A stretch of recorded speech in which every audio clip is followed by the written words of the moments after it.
Chapter 18. King Domagan and his army are back to resume the unfinished attack. They are circling the governor's castle again, set on a sharp rock hill. The palace overlooks the city's panorama from its high position. It could be seen from all directions around far and low places, especially its strong stone wall and towers with pinnacles. Mathenge and Ebo with the vigilantes have re-prepared. Own battle plans still unknown to the Amalans. When the Amalans came and attacked the castle yesterday, Dequinus saw them through holes all around the wall, at vantage points. They watched invaders' movements carefully and took right precautions.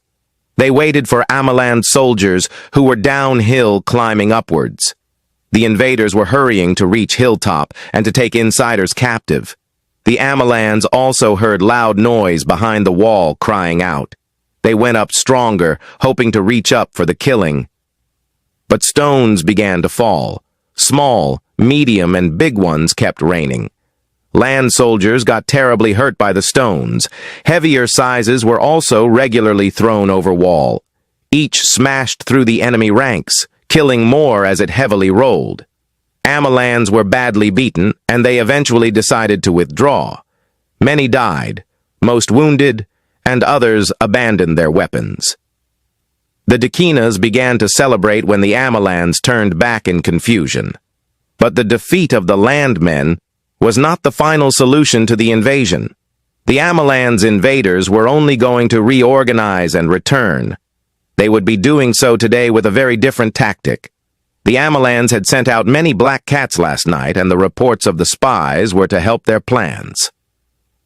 Dequinas continued their celebration, till full darkness swallowed the evening sun. They also set up big burn fires, singing and dancing. Their jubilation around bright burning flames lasted beyond midnight. Late-night full moon later appeared in the sky, silently shining. Many of the vigilantes with senses of victory even got drunk, while night slowly turned to morning.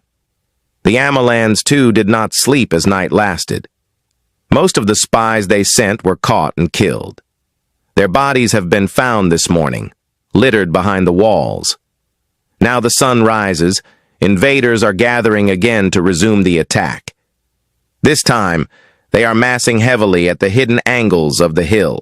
The Amalans are sending elephants, buffaloes, and bulls to lead the new offensives against the fortified peak.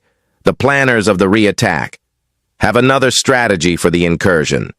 They are moving uphill in 21 lines. Getting halfway, they split into 3 directions. 7 rolls are going left, 7 right, and others direct. The Dequinas are equally responding to the enemy movements. They are throwing brimstones accordingly, but the invaders change movement again. They are close to the wall despite the missile rain. Amalan guerrillas among them are casting back stones that land over the wall, wounding many Zequinians inside. Amalan left and right lines are rejoining the middle soldiers. They form dense body of men led by bulls that reaches the wall's foot. Invaders are beginning to penetrate as stones and spears keep falling. The Dequina volunteers have no combat experience and discipline with which to face or fight the superior invading alien soldiers. These amateurs have not been to any real war situation. They don't have the manpower and weapons. Their total but inferior effort is weakening. The volunteers fight harder, but the mighty force against them is above their power. The harder they fight, the more the enemies keep pouring. The full effort of the militias has reached its limit. Their best is not enough, and support is lacking. The water volunteers are now losing, and the enemies are winning. A terrible massacre begins. The invaders are everywhere, chasing the occupants. Jonathan, with wounded grandfather on his back, leaps off, and both land behind the southern wall, and they manage to escape. Other volunteers are trying to save own lives while reckless killing lasts. But louder noise rises in the midst of noise, afar in the southern distance. It grows louder and nearer towards the castle. The water soldiers are arriving in their plenty. They are spreading in a vast crescent off the coast. The Amalans on the castle tower could see their opponents, who are already on land drifting closer at short distant places. King Domagan looks down from where he stands on hilltop. He sees the heavily massing water troops, and he becomes highly troubled. King Megalord and water chiefs are being briefed. Jonathan arrives tired, carrying wounded Ebo on his back. The king looks up and feels it must be a very bad news coming. The fatally wounded and bleeding elderly water patriot seems to smile. "What news, good or bad, comes with blood and smile?" the king asked. Ebo, now running out of life, silently nods his head, closing his eyes. He breathes his deep last and dies with smiles. Megalord receives the patriot in his hands. He looks up to the castle, seeing a thick smoke rising high. The Amelins have abandoned the place, setting it on fire, whilst the dead and wounded ones are burning inside. Zaquinian soldiers are heading upwards. They are hurrying to stop the fire and to help the survivors. The Amelins are withdrawing.